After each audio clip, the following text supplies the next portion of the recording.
Today is March 23rd, 2026. It's approximately 3:35 in the afternoon. We're on the roof of the Rowley family in Phoenix, Arizona. We're going to be doing a repair accessibility on that wind creased and damaged shingle. We see it's got a large wind crease throughout it. It's marked in X.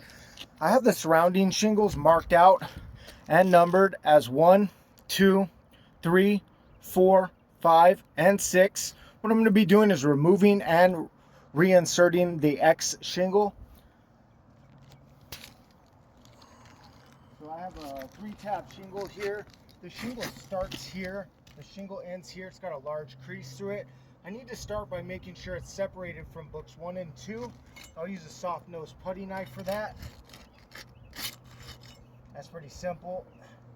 That one was blowing in the wind. Now I need to do the same thing for the other tabs.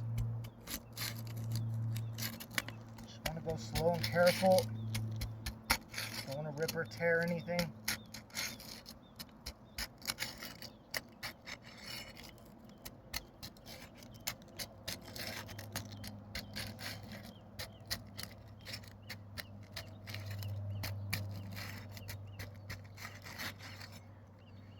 Alright, I do have all, I can feel some mat transfer under here. Let's look here. We can see a glob of mat transfer right there. That fiberglass material is from the bottom of this shingle, and it is on book 2. So I'm going to take my chalk and I'm going to mark book 2 that it has mat transfer. I'll take pictures of this to include. Now I need to separate books 5 and 6 because they hang on to the shingle book that we will be removing. Start right here. On book 5.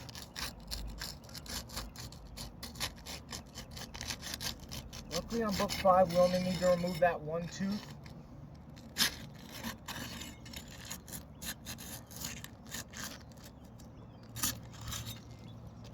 Book 6.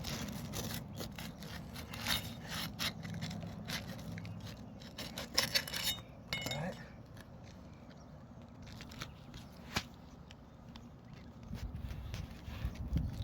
We see some more mat transfer here. Look at this glob. We see the fiberglass in it. This is on book 5. I'll go ahead and mark that here. Mat transfer here. Now I'm going to remove this shingle from the decking. I'm going to start on one end of the shingle. Just work to get it removed. Now I'll work to get it removed from the fasteners that hold it into the back.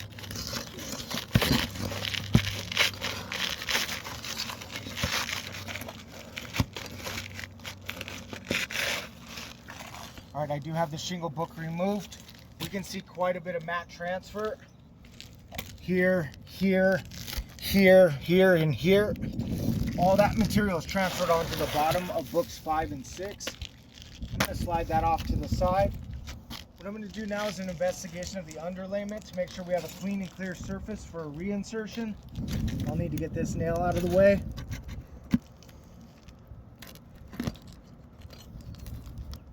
That one's out.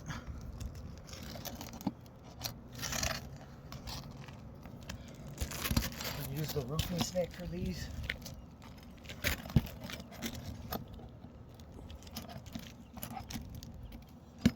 That one out of the way as well.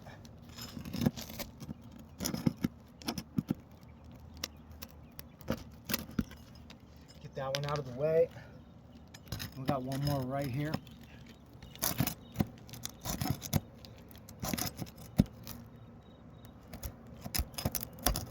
All right, we have our nails out. Now I'm going to take our shingle book. I'm going to line it up exactly where it was. Slide it back into place. I'm going to lift it up a little bit, make sure that we get the back fully inserted.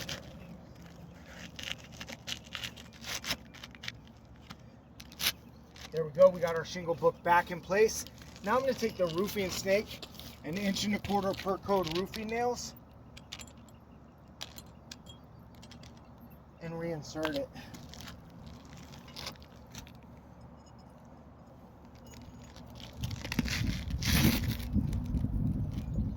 Start right here.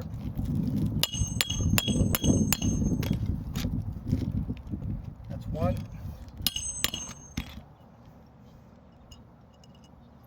Over here.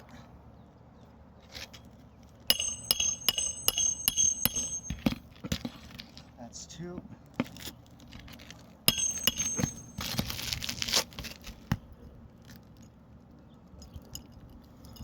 Over here was three.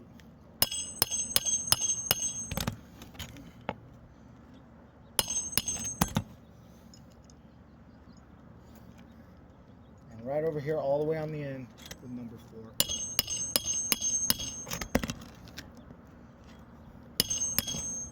All right, I do have my shingle book back in place. Now I want to do an investigation of exactly what's all transpired. We know that book 2 has mat transfer on it. Book 5 has mat transfer on it.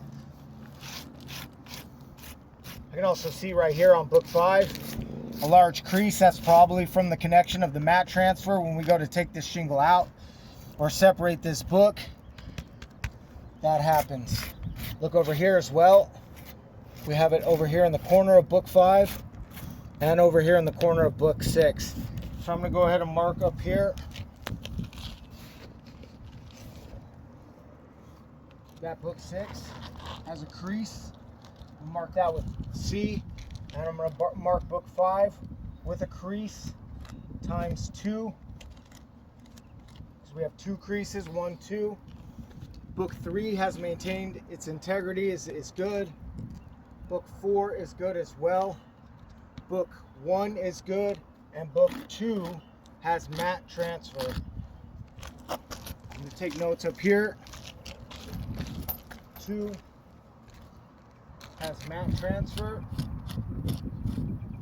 Book 5, mat transfer. 2 creases.